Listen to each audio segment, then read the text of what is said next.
This week on Ignition, we benchmark the benchmark.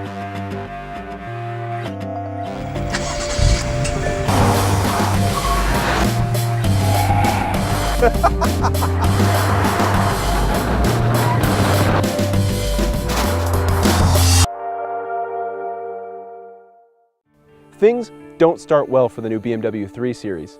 A quick look at the spec sheet reveals that it's larger, longer, and taller. Its steering system now has an electric motor in it. These things throw up giant flags in the mind of the enthusiast, flags that say that this benchmark, that this icon, is growing soft. But on a closer look, you'll find that the 3 Series, though larger, is no heavier. In fact, BMW claims that this car, compared to the last generation, is about 80 pounds lighter with identical options. That steering system, it's engineered by the guys who did the last generation car, and they know a thing or two about good steering. The engine in this 335 is the familiar 300 horsepower turbo straight 6 we already know. Now BMW says the performance hasn't changed. Let's find out if that's the case.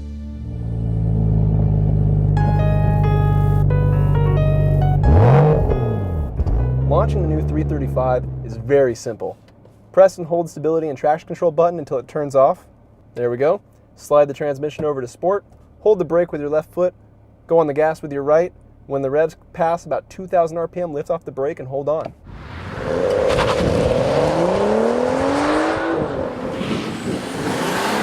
That 8-speed automatic does all the shifting for you at 7,000 RPM, and it shifts quick. 0 to 60, 4.7 seconds. The quarter mile, 13.3 at 103.9 miles an hour. So Camaro SS owners, Challenger SRT8 owners, Lancer Evo MR owners, Subaru WRX STI owners, watch out for the new 3 Series. All right, now the braking test. We're going about 60 miles an hour right now. Let's see what happens. Stops very well. Good pedal feel. Oh, that was nice. Our best stop, 109 feet from 60. On the figure 8 course, we've got traction control off, manual mode. Let's see how things go.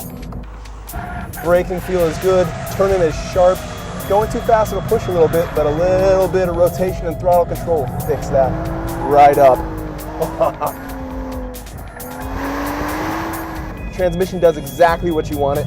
Downshifts happen right when you hold the pedal, there's no delay. I can feel that front tire working hard. No sign of ABS intruding anything.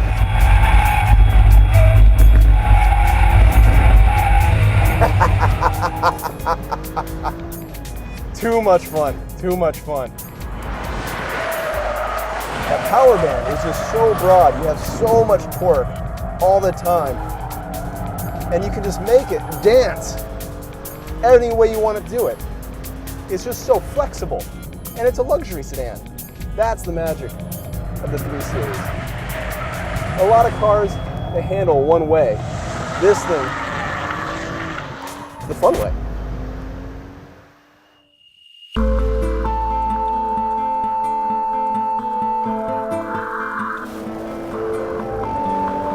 So people often ask me, what makes this car so special? Well, there's 2 reasons for that. And the first one, enthusiasts don't really care about, and that's the business case. This is the most important car BMW makes. It accounts for nearly half of all their sales. In January, in fact, it was 41% of all of BMW's new vehicle sales. That's huge. This car is their breadwinner. The second reason is something enthusiasts care about, and that is this car is fun to drive. It accelerates like a Camaro SS, it brakes like a sports car, and it puts a smile on your face, which is the single most important measure of a car.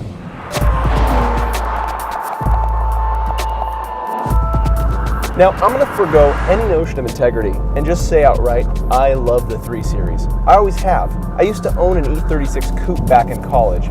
This is a very different car. This is a bigger car, but it still has some echoes of that car I used to own.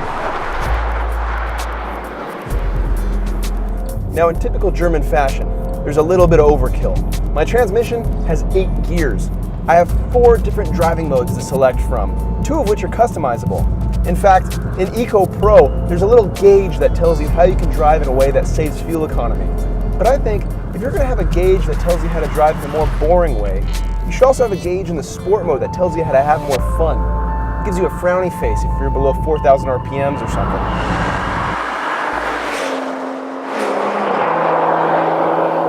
I think there's two camps when it comes down to styling.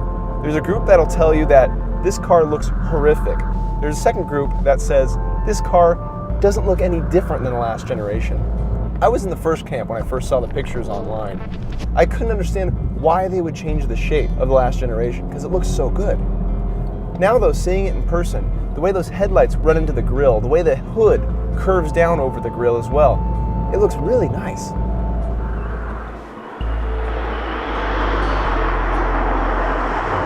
They've also spruced up the interior. They've moved the HVAC and the radio controls around a bit. They've changed this navigation display, and I think it's all for the better. The one thing I don't like though is this red stripe that goes across the dash. It kind of stands out. These seats though, the black leather seats with the red piping, oh, they look wonderful. They remind me of the early 90s M3. I think that's exactly what they're trying to evoke. Well, you might be wondering, why did they have to make it bigger? Why does it have to be longer?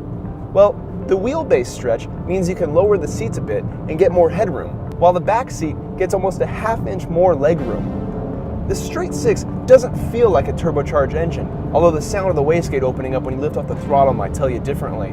It pulls cleanly to redline, although power falls off a few hundred RPMs before that.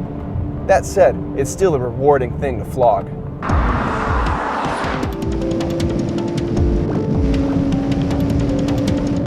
The real genius to these cars is that they're luxury sedans, they're comfortable, but they're also really fun.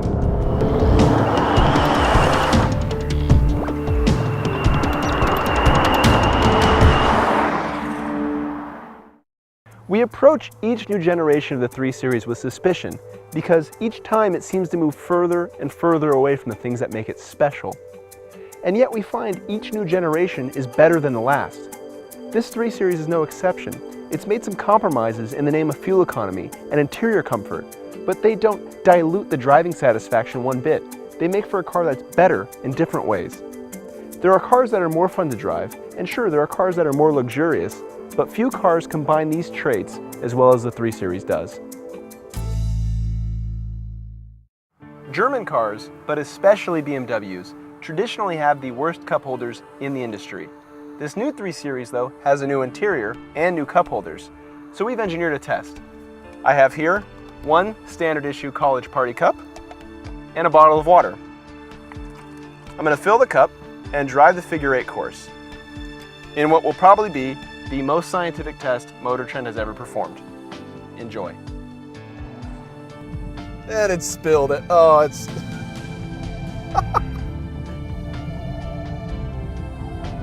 Well, we've lost quite a bit of water by my estimation, proving once and for all that cups full of water during limit handling perform poorly. This has been another epic Motor Trend test.